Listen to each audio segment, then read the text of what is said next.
আমার আসলে কথা বলতে ইচ্ছে করছে না। বাংলাদেশের হারের প্রতিক্রিয়ায় হাবিবুল বাশার শুরুটাই করেছিলেন এভাবে। তার সেই তীব্র হতাশার পরে আরও ফুটে উঠল প্রবল ভাবে। সরাসরি বিশ্বকাপে জায়গা করে নেওয়ায় এমন দুর্বর্ণ সুযোগ বাংলাদেশ দল এভাবে হারালো, এটা মানতেই পারছে না বিসিবির নারী বিভাগের প্রধান। তো তিনি এই বিষয়ে কি বললেন চলুন দেখিনি। তার আগে একটি ছোট্ট রিকোয়েস্ট, ভিডিওটিতে একটি লাইক আর চ্যানেলটিকে সাবস্ক্রাইব করে রাখুন। ওয়েস্ট ইন্ডিজ ওয়ানডে সিরিজের দ্বিতীয় ম্যাচে দারুণ জয়ে সরাসরি বিশ্বকাপের খেলার সম্ভাবনা উজ্জ্বল করেছিল বাংলাদেশ।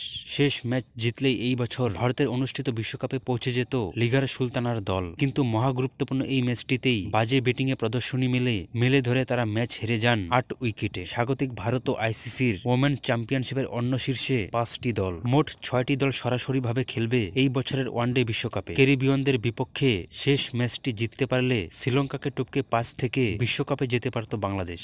শ্রীলঙ্কা নেমে যেত ৬-এ। বাংলাদেশের পরাজয়ে লঙ্কানরা আছে ৫-এই। নিউজিল্যান্ডের বিশ্বকাপ নিশ্চিত হয়ে গেল ৬ থেকে। পিডি নিউজ 24.com-এ হাবিবুল বললেন, তার হৃদয়ের দহন তীব্রতর রয়ে যাচ্ছে শ্রীলঙ্কার অবস্থান দেখে। সত্যি বলতে আমি খুবই হতাশ। আমাদের বিশ্বকাপ খেলার সম্ভাবনা এখনো শেষ হয়ে যায়নি, তবে একটা বড় সুযোগ ছিল সরাসরিভাবে খেলার, সেটা না পারে আমি ভীষণ হতাশ।